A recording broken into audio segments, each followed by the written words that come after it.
What is this?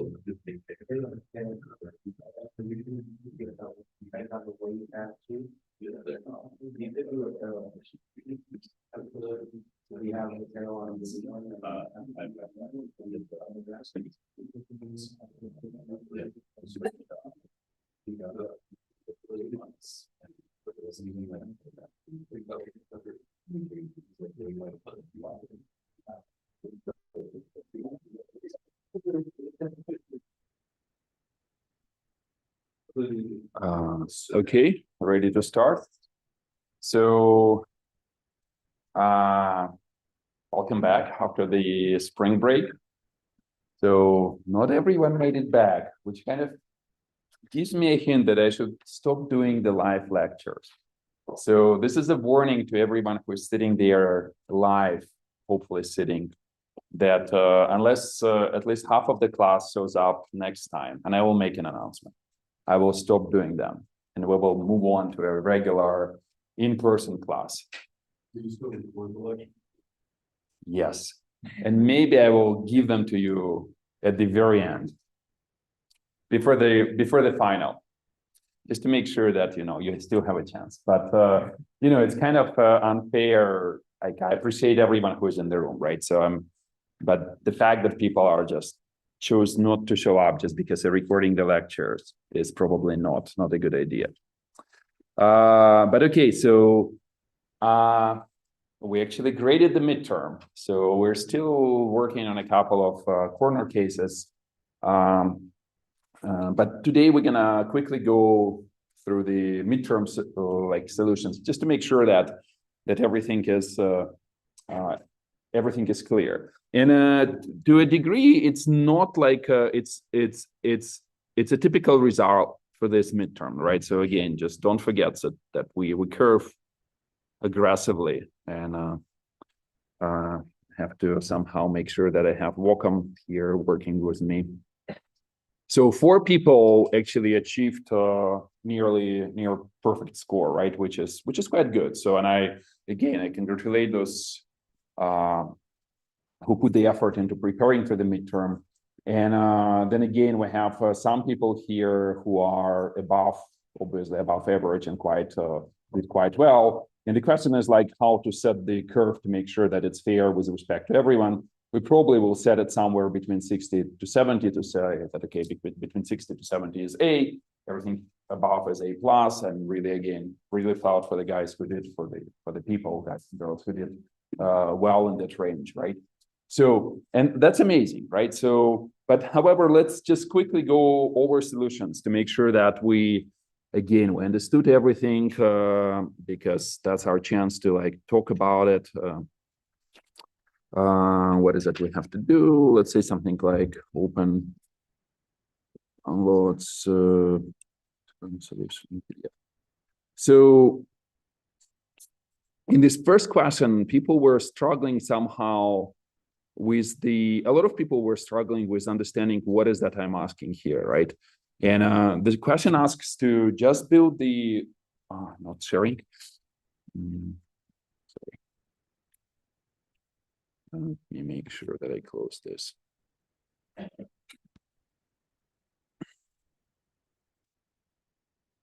Where is it?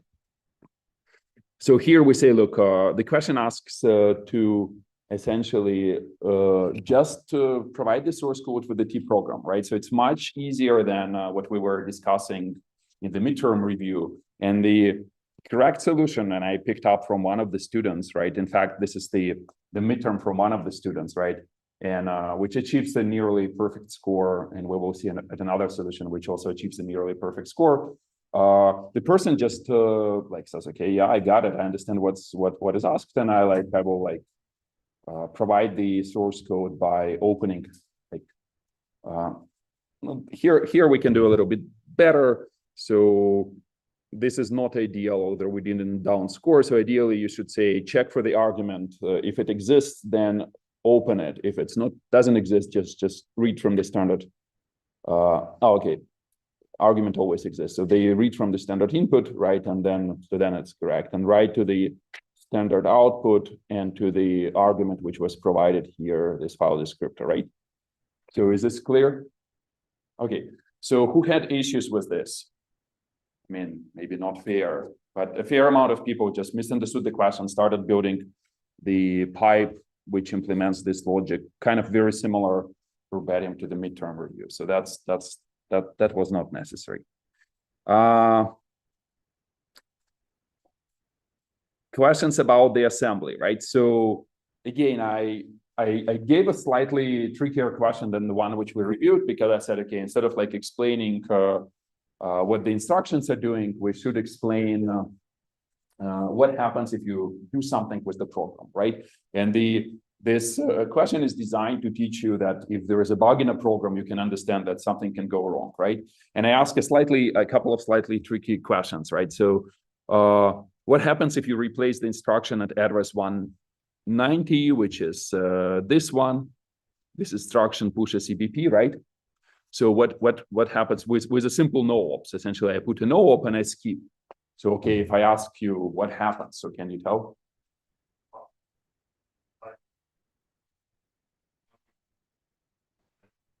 That's correct, but you probably crash even sooner. So why will you crash or see a misbehavior? Who can tell me? In this specific function, something will be wrong, right? So what will go wrong? Like reference. Correct. So you're referencing a bunch of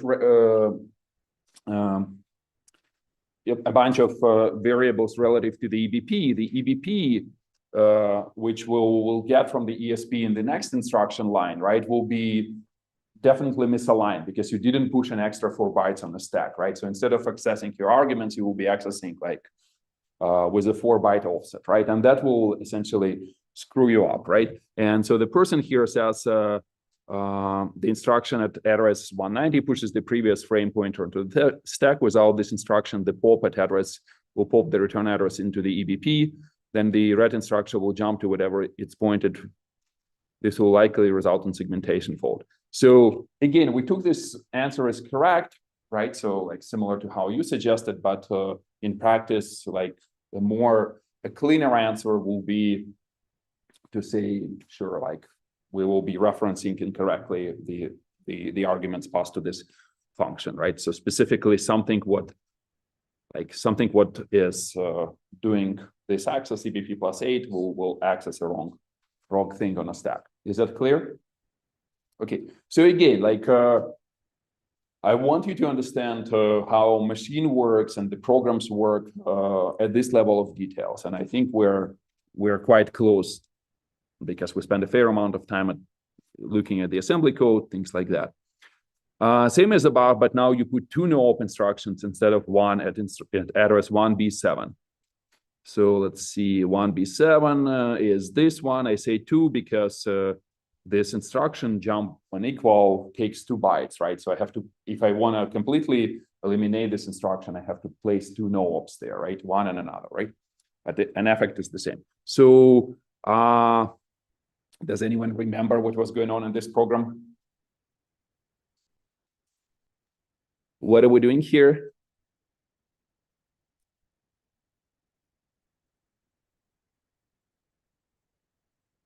Jump equal. So we are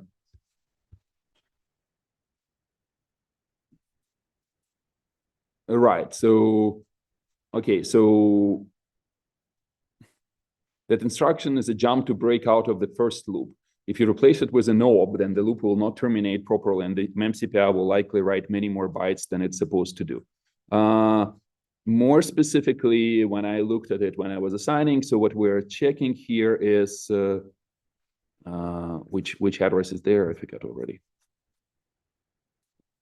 1B7. 1B7, I think it was checking for something like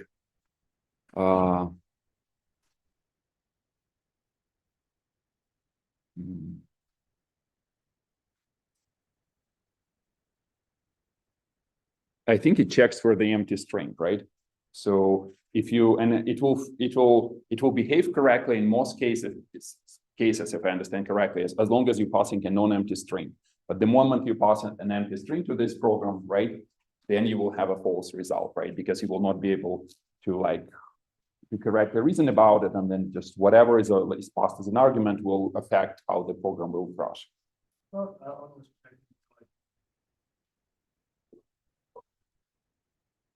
Oh, the earlier was a check. Maybe you're right. So, Jim, no, wait to push.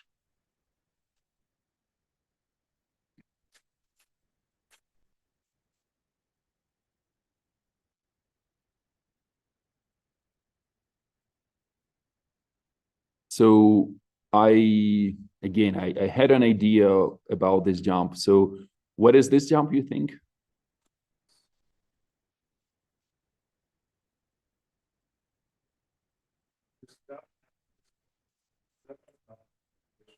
Yeah. Mm-hmm. Got it. Uh-huh.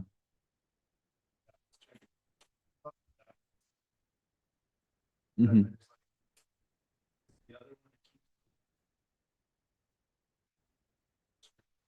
Right. Right. Right. So you probably then you're right. So I misread the program. But like again, this is probably not extremely tricky, but yeah, the compiler just assembled the blocks of the program in some reverse order.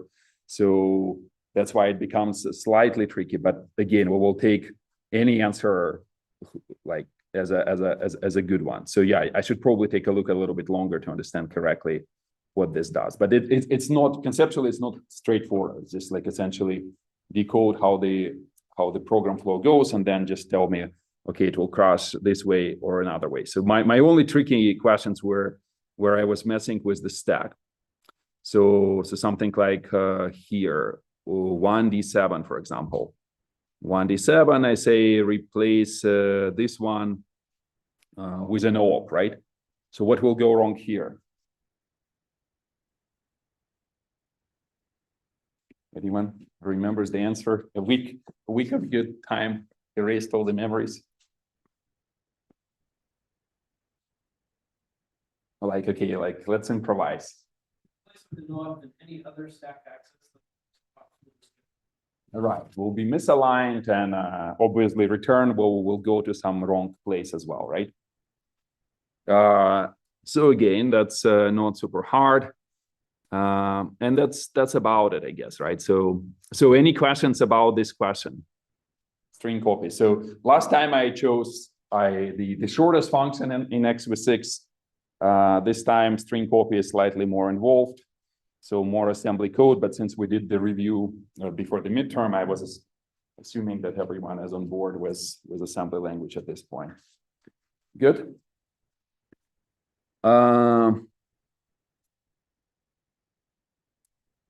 Okay, this is a cat function cat. So again, simple question: where the variables are allocated in this program? Stack, heap, global section. Who can quickly tell me?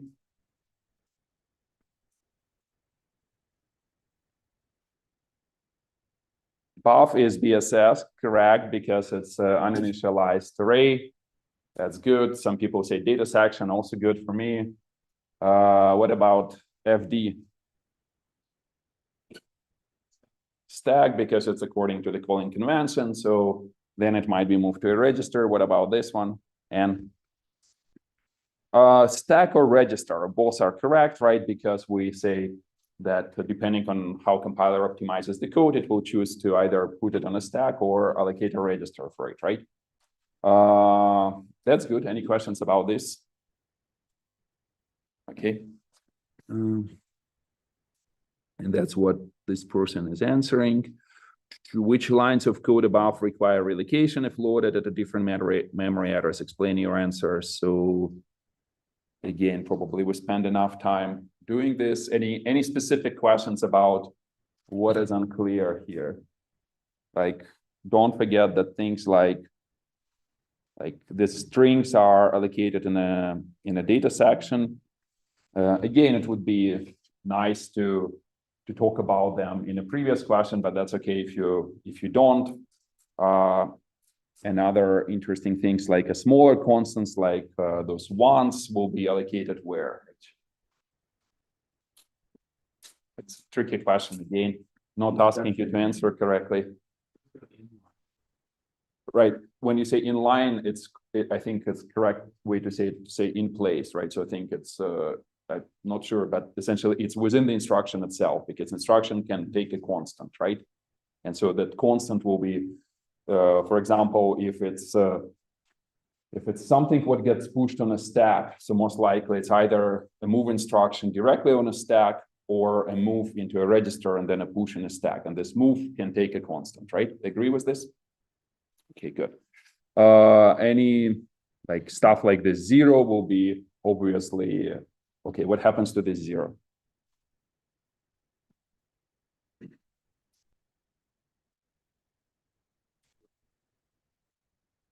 Correct, something like jump not equal to zero, right? So again, the thing which I'm trying to teach is to understand that, okay, you can kind of see through those programs and understand where the stuff is really encoded in machine instructions, right? So again, the reason is to make sure that you can debug those programs when they behave unpredictably. Okay, so we have this.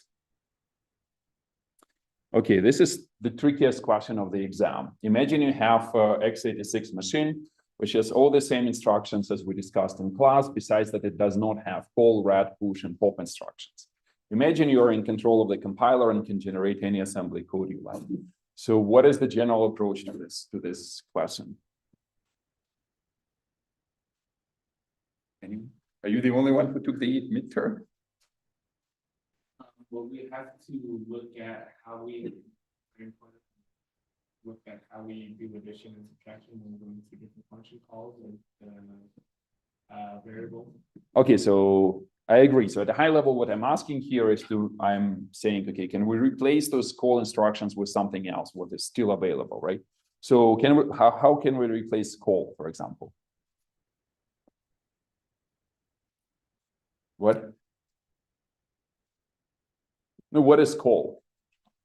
A jump, okay, yeah. So, but it's a little bit trickier than a jump, right? Because jump itself simply jumps to a label, right? But you have to return. So what do you do with that? Because call also pushes the return address on the stack, right? So how do we go about it?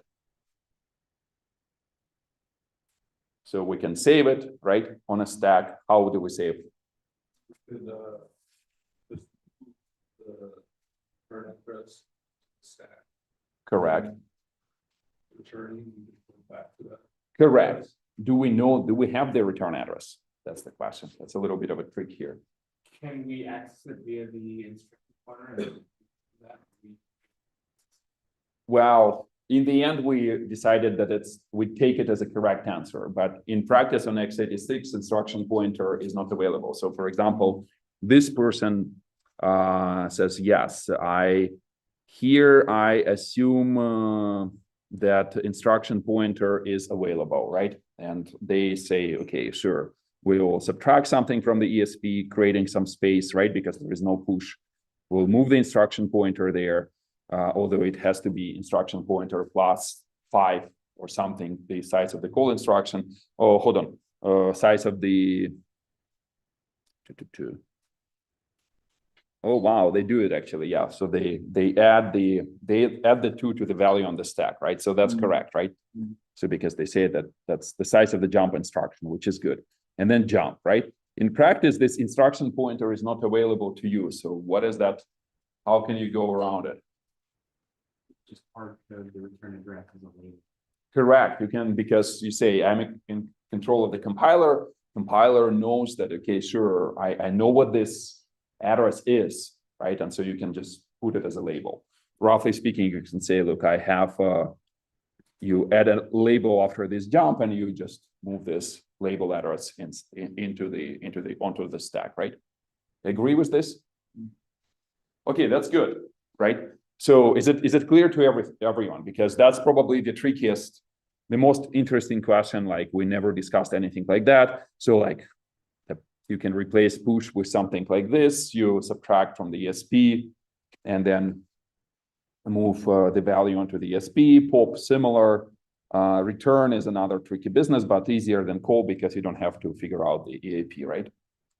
So, and that's a reasonable answer. We gave it full score, despite the fact that okay, there was this assumption that it's a little, that we know instruction pointer. And this is the invocation for the foobar label because it pushes like 3 arguments on the stack, right?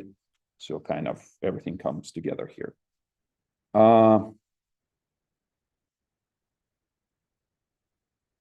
So any questions? You guys good? So stack frame, probably you can, again, take a look and understand how it's done. So nothing super unusual there. So page tables are pretty stock. I probably don't even want to spend time. So especially after the homework, you know, everyone knows how to create those page tables, right? So essentially here, this specific answer doesn't score all the points because the person makes an assumption that 1 megabyte pages are available, right? And we don't have 1 megabyte pages on x86, neither on 32-bit machines. They only support 4 kilobytes and 4 megabytes, or on 64-bit machines, we support 3 sizes. 64-bit machine supports 3 sizes. Who remember which ones? No one? 4 kilobytes, 4 megabytes, 2 gigabytes. Almost 4 kilobytes, 2 megabytes, because remember, that's how the size plays, because now the entry is, you only have 512 entries instead of 1024 in the page table, right? So the region which you can cover in the next level is half of that. And the last size is 1 gigabyte. Okay, so any questions about the midterm? Do you mind just going through it? 5.1. What was in 5.1? Consider the, okay, holds, the page directory contains this, the page table contains this, the page table contains this. Specify all the virtual address ranges mapped by this page table, okay? So you essentially just pretend you're doing the translation and see which addresses are valid. So in the page table directory, only 2 entries are present, right? So you essentially refer physical page number 1. So essentially you land here, and physical page number 2, you land here, right? So this is addresses starting from 0, right? And these addresses, since 1 entry in the page table directory covers what range of addresses? Let me ask. 1 entry. Well, you can go differently about it, right? So you can say, well, I know that the whole address space is 4 gigabytes. I have 1024 entries, meaning if you divide 4 gigabytes by 1024, you roughly get 4 megabytes, right? So each entry is responsible for 4 megabytes, right? I mean, you can do the translation mechanically, right? It's specifically just see what like address ranges with like converting bits to addresses, right? But logically, you can just say, okay, look, I got it. So this covers some addresses from starting from in the first 4 megabytes, and this one in the second 4 megabytes, right? And then you land on those leaves and say, okay, which addresses are specifically covered there, right? And you essentially say, look, there is only like 2 4 kilobyte pages which are mapped here, and 2 4 kilobyte pages which are mapped here, right? Agree with this? And you know where they mapped. And so you go here and say,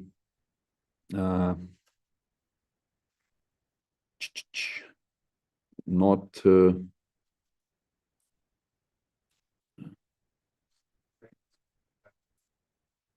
that probably yeah, the ranges, so let me, this solution doesn't look absolutely clear to me, so I have another one.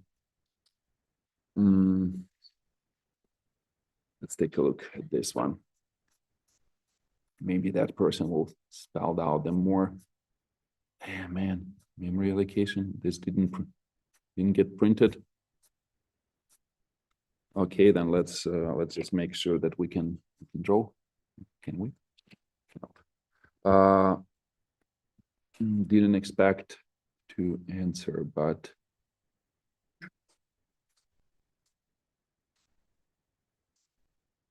yeah, and so from 0 to, that's correct. So this is the virtual address, which is mapped by the first entry, and it goes to 3.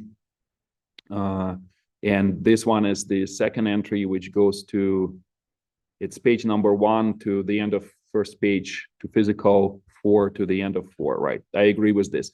I disagree with this 4. Why is it 4? Because it's 4 megabytes. Yeah, that's actually correct as well, right? Because if you put, is that the correct position? Yeah, probably. Is that a megabyte? It looks correct to you? Yeah, that's 4 megabytes. So then that's correct as well, right? Yeah, sorry, I got confused about the 4. So wait, hold on. Is that clear? So to you, because you asked the question. Let me just maybe like walk a little more here.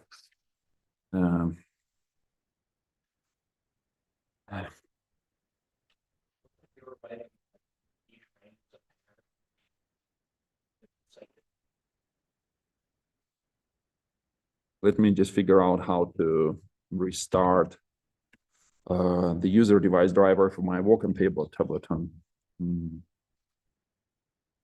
Let's do everything again. This one still doesn't work. An interesting fact that actually Mac OS kind of implements device drivers as user applications, which is interesting. And what do I have now? Restart, but not. I got it back. Okay, cool. So Zorno.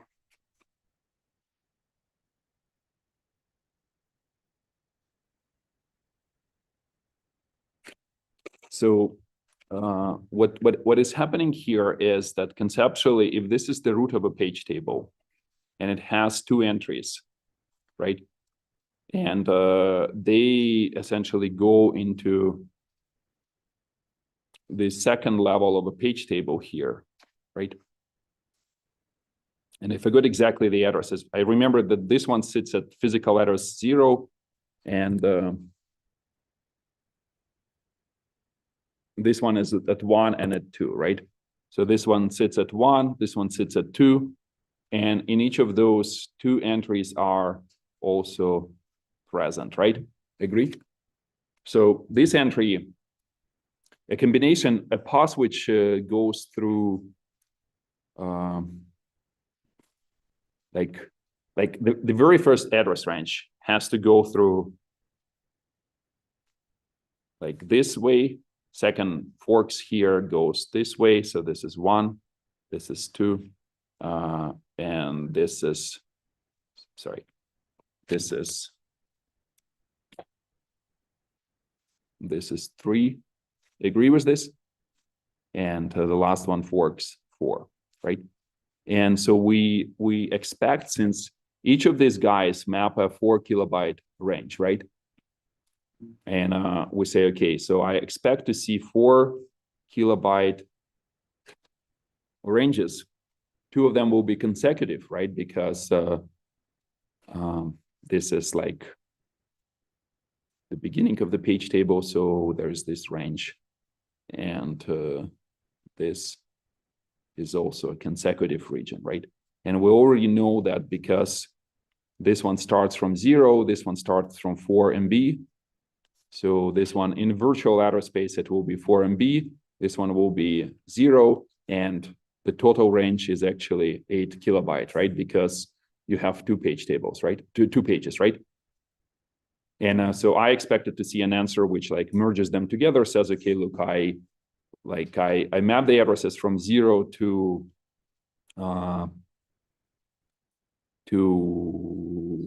8 kilobyte virtual to, again, at this point, I have to figure out the physical page number here, physical page number, and physical page number here. and those are consecutive, right? So to understand to which physical addresses this is mapped, right? And in this one maps 1 and 2, so it's physical pages 1 and 2. We don't map 0 here, right? And this one maps 3 and 4, right? So this one sits at this one is a physical page number 1, this one 2, this one 3, and this one is 4. So this one maps physical 4 kilobyte to whatever, 8 plus 4, 12 kilobyte, right? You agree with this? Yeah, Say again? I'm just gonna. Okay, yeah, come. But I mean, like, if it's not clear to you, that probably it's not clear to the like fair fraction of people, so it's worth spending time. Okay. Is that clear? This page tables. I guess the way I was doing it is I wasn't looking at like the size. But I was like writing it, and doing it, just splitting it up like the 12 bytes. The Yeah. 12 bits, 10 bits, 10 bits. And that's fine. It's just that I do that in memory. So, but if you say that, okay, I want to reconstruct my address from this, right? So I say, look, what is my address? My address is top 10 bits is 0. The next top bits are 0 for this one, right? And this is the range, right, of 4 kilobytes. So, and you just simply reconstruct the address by saying, okay, I will shift this to, 22 plus 0 shift 12, right, plus whatever, the range. You don't have to do it, right? For this, like, it's the same answer, and maybe it's even better.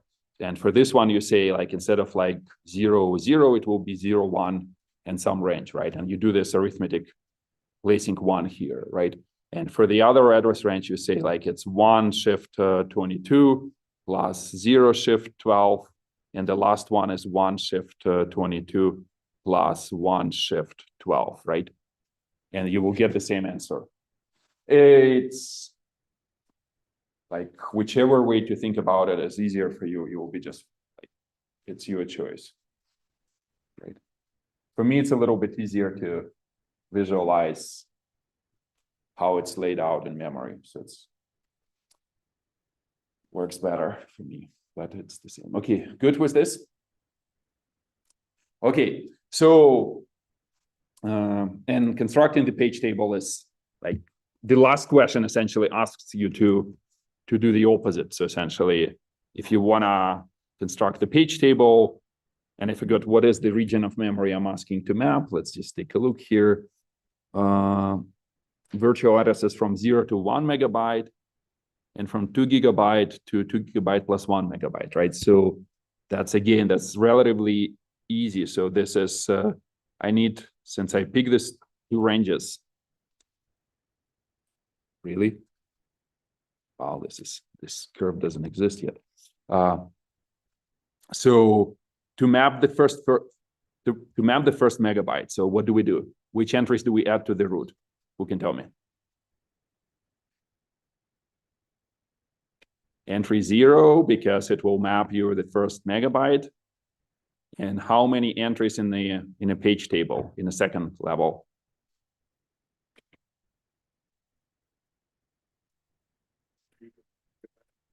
Yeah, 1 megabyte. The total is 124. So and this covers 4 megabytes. So we need a 1/4 of it, right? Then we do 256, right? 256 consecutive entries. And the same here at entry, which one?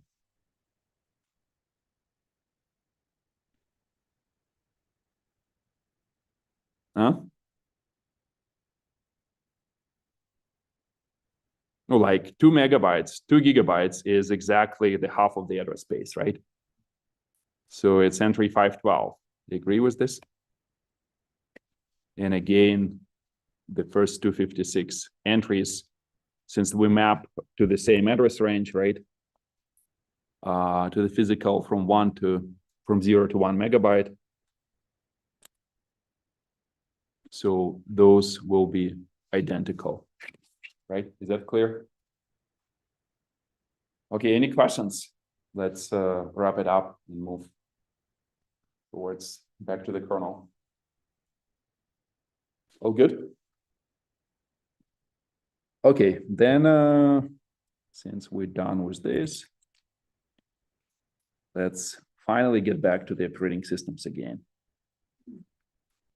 So again, just a quick recap where we were, right? So this is very much your current homework, right? Which asks you to boot into main, right? And set up the environment for the kernel. So by now, if you started the homework, and I hope you did, you kind of understand what needs to be done, right? And this is exactly what x86 is doing. So it sets up the segmentation, right? So does a long jump, loads at GTT. The only difference is that x86 starts in 16-bit mode. In our homework, we rely on grub to bootstrap the 32-bit mode, right? However, we don't trust the global descriptor table, which was created by grub, and we reload it with our own, right? Is that clear? Then we set up the stack to make sure that we can call C functions. And in our homework, we say, look, we like allocate space for the stack. And this is similar to what the kernel is doing here. The kernel uses two stacks, so not the kernel, but the x86 boot sequence. So they first set up the sequence for the bootloader here, which loads the kernel from disk. And then like essentially set up another higher stack. Again, we don't do this. Why? Because grub is the bootloader which booted our sequence in the homework, right? So and we already have it. And eventually we jump to main, right? This is it. Okay, so our address space looks like this, right? It's a lot of like squares, which are not very, which after the spring break, they probably don't look too appealing, but let me just remind you. So the global descriptor table, which we set up, covers everything for both the code and data, covers everything from 0 to 4 gigabytes, because we say, okay, look, we're not going to use it. We just simply make sure that it's present so we can enable paging, right? The page table itself maps only 2 entries from 0 to 4 megabytes and from 2 gigabytes to 2 gigabytes plus 4 megabytes. And both of these entries, like this entry and the entry 512 here, and here to simplify things, we use 4 megabyte pages. Remember, that's just to avoid constructing this second level of page table, which I asked you to do in the homework. That's another difference. But they both map those ranges to the physical addresses starting from 0 to 4 megabytes of physical memory, right? And our kernel is loaded at the first megabyte, right? Because we know that some of these ranges, some of these addresses are used by BIOS. It will be again clear later after today's lecture, but this is our kernel. Our stack actually sits within the kernel because it's just, again, it's just an array which we allocated inside the kernel. And of course it's mapped twice, right? Because this is what we've done before. If I ask you a question, why did we map it twice? Who can answer this question? I was confused about it as well, so the deep dive estimate, but to my current understanding, even if you're running as the kernel within like the kernel code, you still need to kind of have a user run part and a kernel within part. And because your instruction pointer is already like in a lower portion, yeah, you're gonna have to set up the page so that it surrounds the instruction. Kind of. So because remember the bootloader, so there's a couple of things here, right? So the bootloader cannot really load us immediately into the upper address range, right? Why? Because maybe those addresses don't even exist, right? Because maybe there are no physical addresses here, right? No physical memory. So that's why the bootloader loads the kernel at physical addresses starting at first megabyte. We just make an assumption that those addresses exist, that the physical memory exists there. If it doesn't exist, the machine immediately crashes upon boot, right? So we're not going to reach even main, right? But the end goal for us to make sure that the user part of the address space occupies, as you say, the part from 0 to 2 gigabytes, right? So roughly speaking, if I scroll to the slide which sets up the user address space, it should look something like that. We say that the kernel sits here, starting at the second gigabyte. and the user sits at the lower 2 gigabytes, right? So in virtual address space, our goal is to have the kernel starting at 2 gigabytes. Why is that? There is no good reason. It's just a convention which x86 took. I believe that the reason was backward compatibility, that some programs were already linked at address 0, but I can actually be wrong. In the kernels which I built today, we abandon this convention and say, forget about it. We're going to have the kernel in the lowest addresses, and the user part will live above, right? It's just okay. It doesn't change anything in the end goal. It's just the way you structure your address spaces, right? And they made this choice, and I just explained this choice, right? Is it clear? However, you somehow have to make sure that the kernel shows up in this top part of the address space, right? So essentially, remember that the kernel in physical addresses is loaded somewhere here, right? And your goal is to make sure that it will show up here in the virtual addresses, right? But your instruction pointer is pointing somewhere in this lower addresses, right? And if you simply enable the page table at some point, like you say, right into this, I forgot which control register, 2 or 4, I forgot already, right? If you do this, instruction pointer points to here. If you don't map this region, you immediately hit a page fault here, right? That's why you say, look, I first map the kernel 1-to-1 to make sure that when I enable paging, instruction pointer can continue, and then I will map it twice, meaning that the kernel also shows up at the higher addresses, and then you simply do a long jump. I think we did to main, and at this point, instruction pointer points to the higher range of addresses, right? Right, so that's just to avoid this initial crash. Is it clear? And that's the trick, and you will see those tricks later on under different, in different cases, right? So, and again, it's not super insightful, so nothing really conceptually interesting is happening here. It's just that the part of the bootstrap, right? You brought up page faults a lot in the past. It's explained if that's a hardware issue or if that was normally by the OS. Right. The question is, what is the page fault, right? That's a good question. So who can tell me? We'll cover it a little bit later in class, but many people can guess, especially from prior knowledge. So can we guess what page fault is? When trying to access a page, but that page does not exist. Exactly. So remember, imagine you have a page table, like regular page table, which I'll keep drawing. The hardware says, okay, I have an instruction pointer. I will split it into 10, 10, and 12 bits, right?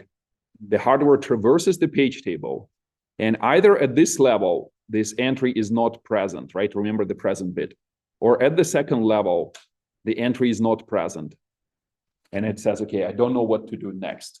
There is no translation for this address.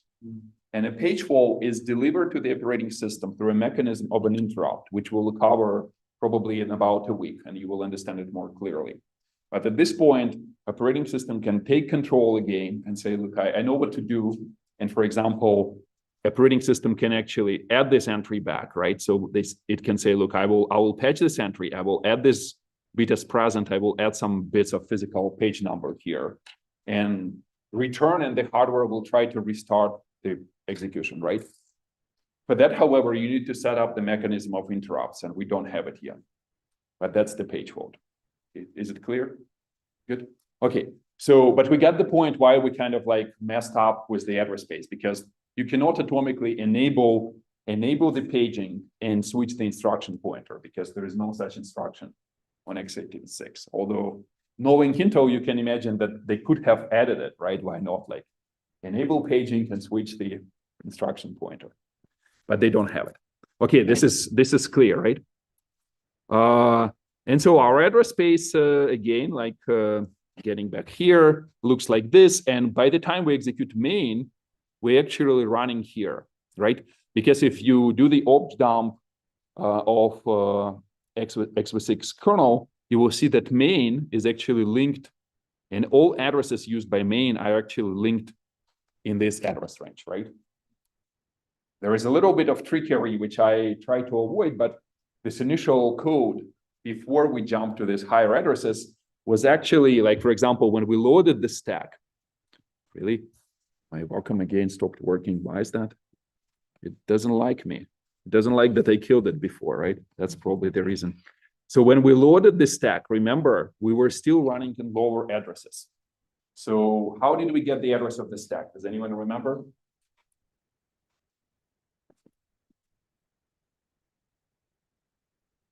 I will show you. It's just since I have to anyway, since I have to probably restart my Wacom anyway, so we can very well go to boot into C. Okay, let's do this. Yes, where's now again?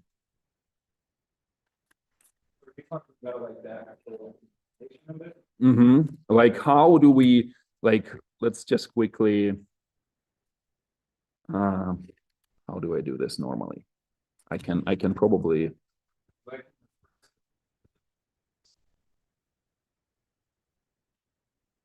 That's okay as well, but let's go to this.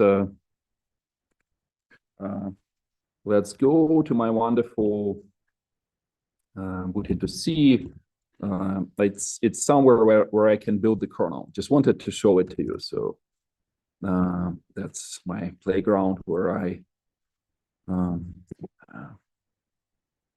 So if I go into x86 public and remember I said, okay, let's do opt dump on the kernel, for example, and we do something like this, minus x, minus d. And if we, for example, grab for main, so we will see that the main symbol, so for example, this one is linked at address 8, starts with 8 here, right? So which means that it's somewhere in the second gigabyte. In fact, 2 gigabyte plus 1 megabyte, right? Agree with this? So everything, and if I grab for something like stack, no stack, what is it? What was that called? Do you remember?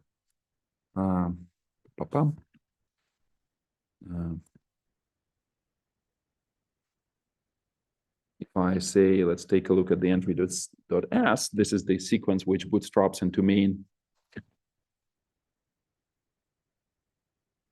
So for example, how did we access this symbol? Oh, this actually,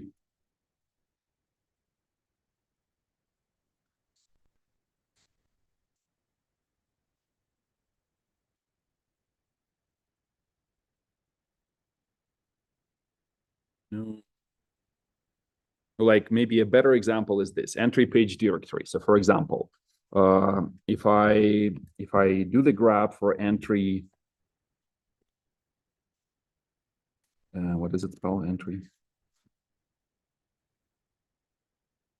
Why don't I see it?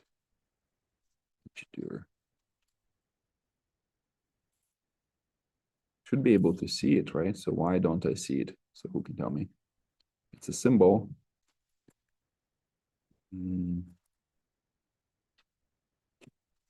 Okay, my point is the following, that what is it we're doing with this macro? Who can tell me? It's a V2P macro. And what I'm claiming we're doing here is that we are actually converting okay, this converts to physical, right? So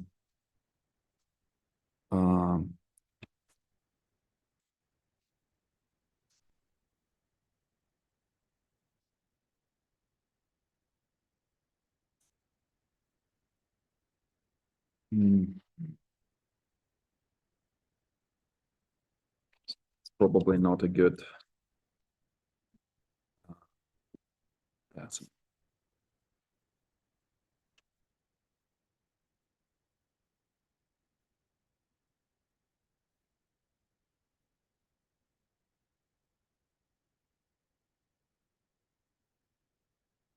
what I wanted to illustrate is that we are very, very careful not to touch a single address which sits in this second gigabyte range before we really map it, right? So, and for example, in the example where we in the example where we were accessing this entry page table, we specifically said, okay, we're not going to even touch the virtual address. We just make sure that we only access the physical address. And this macro was essentially figuring out the physical address, like actual location here, right, of the page table. So we don't need a virtual address there, because when you load the page table, as you know now, and from the homework, we always use the physical address, right? And we really, the question we were asking here, okay, so what is going on here? Like, what's the physical address of this entry page table? And the answer is that it's in the lowest first megabyte, just because this is where we loaded it, right? But it's linked to actually be somewhere over here, right? And so we just converted it. But okay, so a lot of low-level details, maybe not as important, but conceptually, this is what's going on. This is our address space. We understand that we jump to the higher range of addresses here, right? So we're running here and everything is good, right? Any questions about this initial state? Why we jump to the higher? Why? Just because we wanted to make sure that the lower set of addresses here is free for the user. So when we will start creating processes, all this address range will be available for the user code. They can allocate stack, they can allocate heap there, do anything they want, and it's free for them. Question? No? Since segmentation is effectively flat, like it's just a one-to-one mapping, why aren't the two GUT special registers, the CS and SS registers, why aren't they just, are those flags or what are they? Right, so hold on, don't, like, you probably, you're not really clear about what is it you're asking. Are you asking why do the hardware even need them? Or are you asking? Like why is CS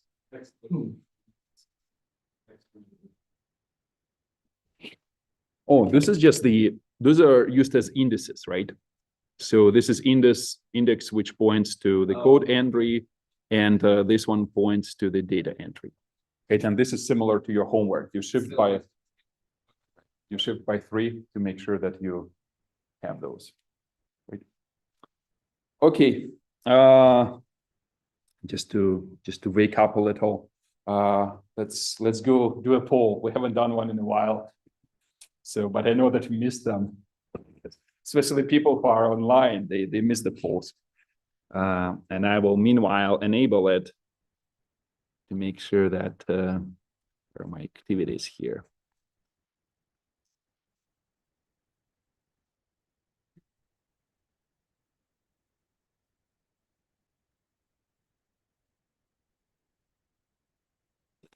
Here.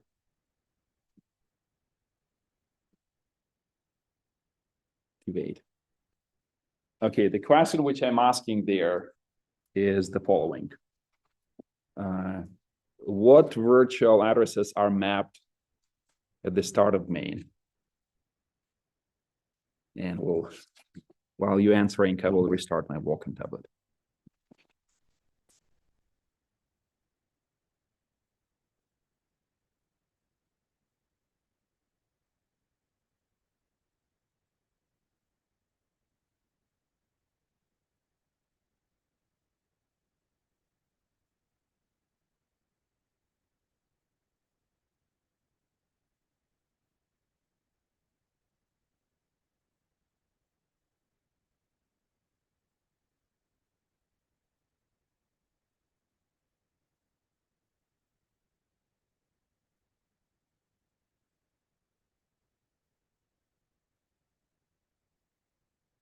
Good.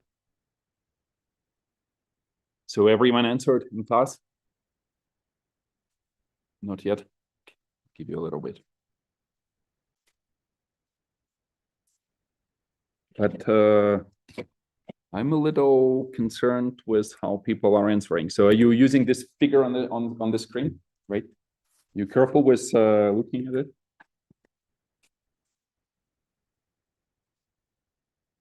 Again, the question just says, what virtual addresses are mapped?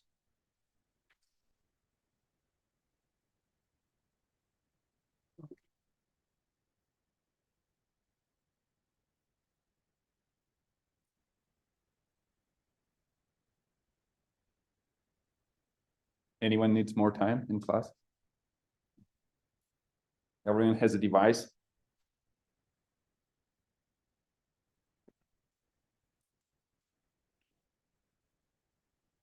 Not allowing you to change your answer? Is that because I said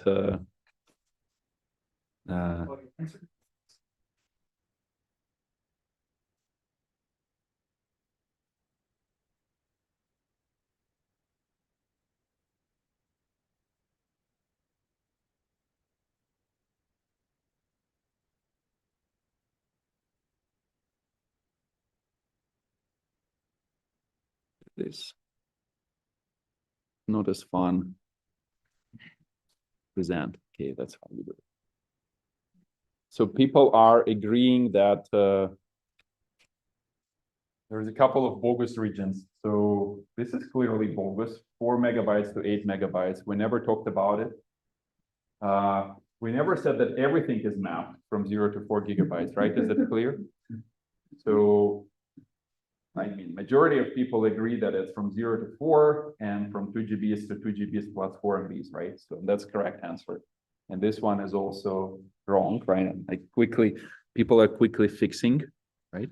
But that's good. Okay, we clear on the addresses, right? At least we woke up. That's not bad. Because reviewing midterm is not fun. And 1%. Okay, clear the 0, right? That's good. Okay, in class, everyone is done. You're still struggling? Yes. Okay. I see that people are trying to adjust still. Okay. I'll leave it on for a couple of minutes. 0 to 4 megabytes.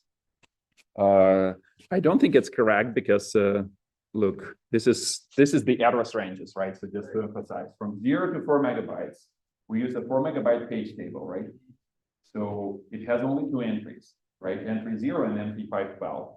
The first entry maps the 4 megabytes, and the second entry, 512 entry, also maps 4 megabytes, right? And they both map to physical addresses from 0 to 4 megabytes, and each entry, because it's 1024 entries, each entry covers a region of 4 megabytes, right? So what was your question? Maybe I forgot. It looks as though 0 to 4 megabytes in the virtual address space is mapped. That's correct. 0 to 4 is mapped. I don't know why people say that it's wrong. Yeah. Yeah, so it's not one. So multiple entries are correct. Yeah, so this is correct and this one is correct. Yeah. No, but like why? Okay, it's multiple choice. Multiple entries can be correct. But people gravitated towards this one, right? So somehow. No, but that's good. So I probably should do more of this even to make sure that we understand. But okay, is that clear? Okay, I actually missed it because I thought that people are answering correctly. So do we understand that 2 ranges are mapped, right? This is one range. Let me just, sorry. Account still works at the moment, which is good. So this is one range of addresses. This is another range of addresses, right? 2 ranges. Thank you. Thank you for catching it. So everyone agrees on that now? Okay, good. Okay, so fix your answers while we're still there. Again, we've been here before. What's next? And it's very, I mean, it relates to the homework. And kind of now you have a first-hand experience about what is next. So what do we have to do after we boot it into main? Now we control the hardware. We can do anything we want. What is it we want to do? To build a kernel, a meaningful kernel which runs something meaningful, and we can ideally use in production or sell it or whatever, or play with it. Run programs, right? So what do we need for that? I agree with you. We need to run programs, multiple programs, right? So how do we achieve this? What is the plumbing that we need to build to get everything running?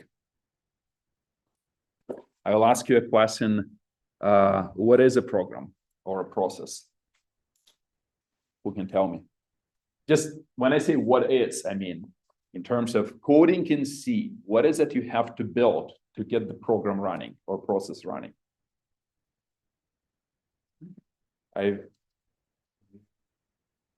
Well, correct. It's a main, we know everything about it. So it's like, we know the compiler part. We know that there will be like a text section and a data section and whatnot.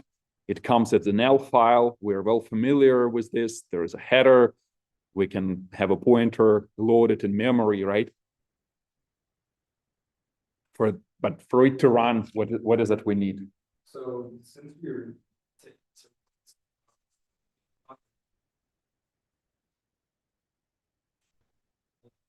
Right. so process intuitively, it's more or less just the virtual kind of execution environment required for whatever you use the program.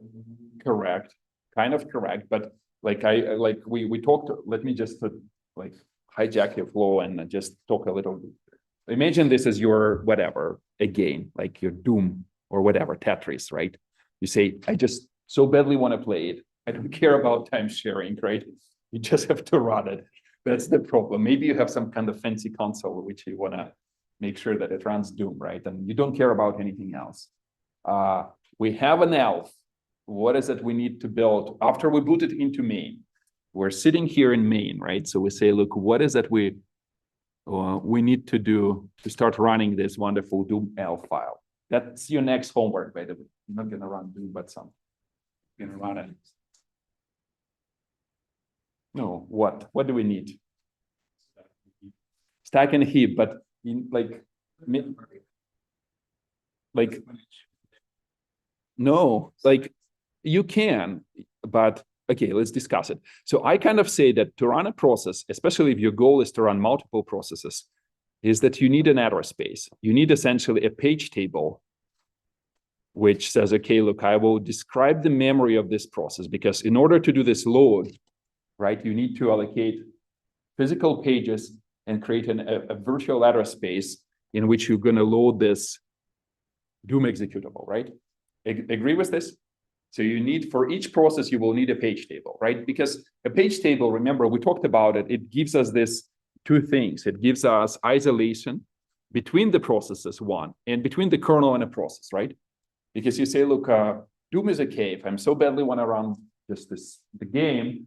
I can load it even on the same stack, but it's better to have isolation between the kernel, because maybe this is your game and this is your banking software, and you don't really want them to be able to access each other, right?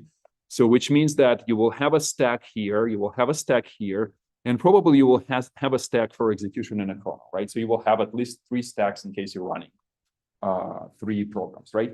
In practice, you will have 4, because for each program, you will have a separate kernel stack, and we'll get to this later, right?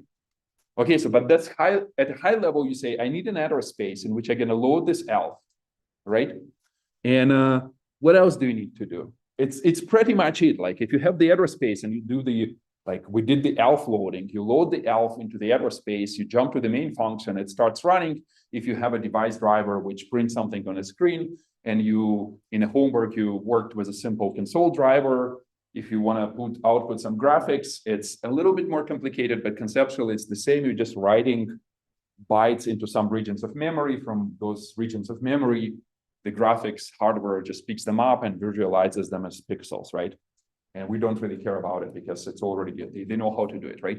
So this sounds like a reasonably meaningful plan and actually achievable plan, because we know how to load elves, we know how to construct address spaces, right? Agree with this? And also I say that if you like, so if you say that I want to run multiple processes, right? You also need some kind of metadata to keep track of each process, right? So you need some kind of a struct process, and maybe you need some kind of a list or array of available processes in the system, right? And the process itself might have a pointer to the page table, right, which corresponds to this process.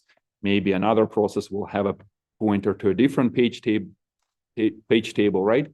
And to implement time sharing, we know that if the hardware will deliver a timer interrupt, we will context switch between those processes by using this metadata essentially to start running a second process. We will load this page table into control register 3, CR3, right? Agree with this? So it sounds like a reasonable plan. Everyone is on board. Anything is not clear? It sounds, again, not super hard, right? And our goal within the next probably months to get to the point when we run multiple processes, construct page tables, handle interrupts, right? It will take us several weeks to get there, right? So in that struct, you would just pretty much put everything in there that would enable like a seamless kind of context switch. Kind of. No, like you just put there enough information to describe the process so you can save it, save the state of the process and start running it again, right? So who can give me, I gave you one field of this struct process. It's a pointer to the page table. What else will go there? Who can tell me? Correct. So, and this will be called context, like the registers to save on a stack. What else? Process ID, yeah, PID. What else? UID in a good system in x86 it doesn't exist, but yeah, you're right. So what else? Remember file descriptor table, because each process has open file descriptors. We spent a fair amount on learning about them, right? It also will have something what is called a current directory, so the file system knows from where to, like if you have a path like dot something, right, then it will know where to start from, right? And we will see more, but that's pretty much it. So you don't need much more. Okay, so that's the plan. Let's build it. Okay, so our first goal, like in the today and next time, is to learn how to build address spaces, right? In order to build address spaces, we need to keep track of physical memory, because you say, look, I wanna load this elf from a file. I need to allocate a page, right? And I want to map it in a page table. Agree with this? But the first step, mapping in a page table, we'll cover it next time, let's say. The first thing which we want to talk about is how do we allocate this page, right? What does it even mean to allocate, right? Who can tell me? What does it mean to allocate a page? What does it mean, like physically? What is happening? Or you have some physical. Okay, go ahead. We're adding a new entry to the page, right? That's mapping a page, right, into this address space. But first, you have to say, in the physical address space, there are some available pages. When we booted, all of them were available, I assume, right? But now, since you're running more and more processes, some of them might not be available, right? And you say, I wanted to keep track of those pages, right?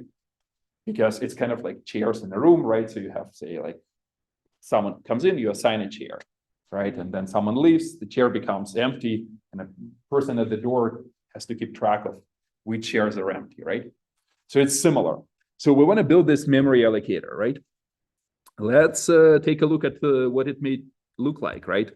And just to make sure that we understand the high-level plan one more time, the address space which we're going to be constructing for each process will consist of two parts, right? So the user part, this green, is split at 2 gigabytes. And remember, we loaded the kernel right here. So all of it is the kernel part, so user will never access it, but all of these addresses will be available for the user. And essentially, each page table for each process will have the kernel part mapped, right? So this kernel part will contain those yellow entries here and some second level entries, which will map those yellow pages, right? And as the user goes forward, we'll ask for more pages. We will populate the green part as well, right? The user part, right? And just to make sure that we understand that what is it I want to say? That to enforce isolation between processes, right? We talked about it. We will make sure that each process will have its own page table. The green one has those green entries. The pink one or purple one has this purple entries. And the yellow part is the same for both of them, right? So we talked about it a couple of times, but the green and the pink parts are different, right? But again, the first step is to keep track of physical pages, right? Okay. So right now we have, that's another representation of those two memory regions, which are mapped, right? So let me actually deactivate, what is it? Lock activity, probably locked.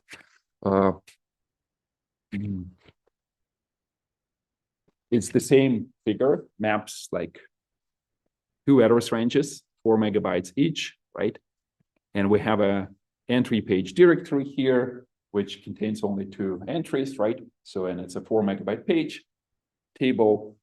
And our plan is to, first of all, our plan is to get rid of this entry page directory and replace it with the real 4 kilobyte page table, because we say, well, 4 megabyte pages are too wasteful because x86 processes are small. We like imagine the cat function. The cat function itself, maybe just like a page of text or less than page of text, half of a 4 kilobyte page, right? Because there is really nothing going on there, right? So we will allocate memory in terms of 4 kilobyte pages, right? And we will get rid of this page table because first of all, we don't even need this mapping because we said that we will give it up to the user. So we'll construct an address space which just maps this part, sorry, this upper part for the kernel, right? Okay, that's good. That's our outline.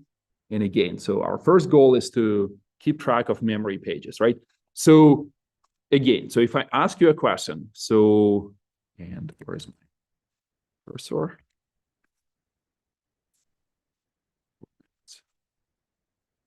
If I ask you a question, what is the simplest memory allocator? What is the interface? What are the 2 functions which a memory allocator should provide?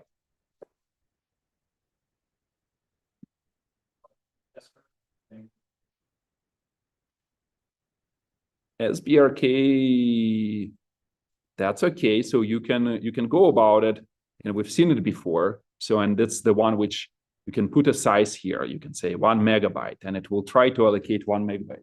But here we talk specifically about physical pages. We want to keep track of available physical pages. SBRK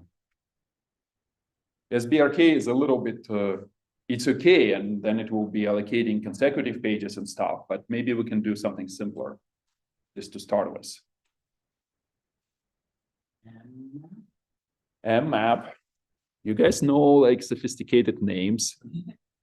That's fine. We can, mmap is another interface, which is kind of like similar to SBRK, but a little bit more involved. So it can like map to a specific virtual region and stuff. No, very, very simple. We just talk about pages, right? We say, give me 1 page and I will do something.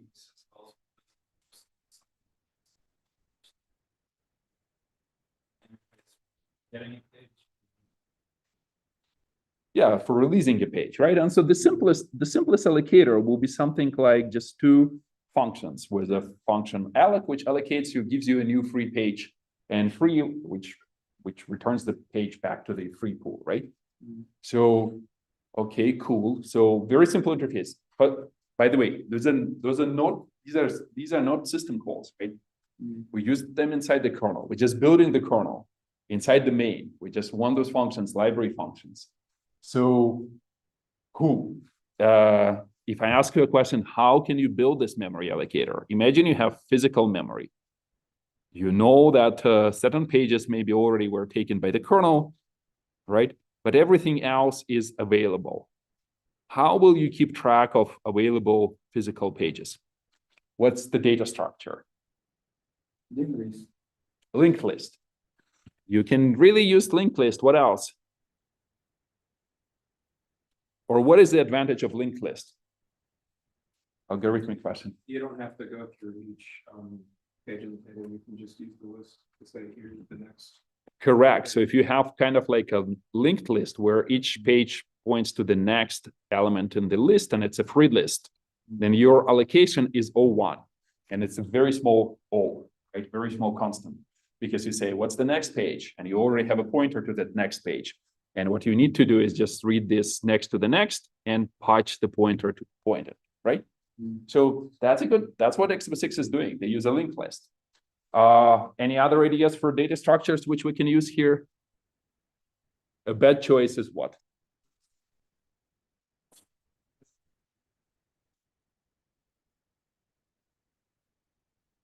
There are multiple implementations of mallocs. I will cover the one which looks okay-ish, but it's an active, not a super active, but still a point of argument. So how to build a very efficient memory allocator, especially on multi-core systems and with different requirements. Let's put it this way. There might be a tree if you like it. The tree is a little maybe tricky, but I wanted to give an example of a bad allocator, a bitmap. You can say, look, bitmap will just we'll have an array of bits which say if bit is set, then the page maybe is available. If it's unset, then it's unavailable, right? What's wrong with bitmap? Before we stop here. What's your allocation time or complexity? Or what? ON, exactly, right? Someone took an algorithm pass. And it really shows up. So because as you allocating more and more pages, you will spend linear time scanning the bitmap and allocations will take longer. So bitmap is probably not a good idea, but linked list is a good idea. So we'll start on Thursday with building this linked list and stop here for now. My office hours are today at 11, so feel free to come see me if you need help with the homework. Then other than that, thank you.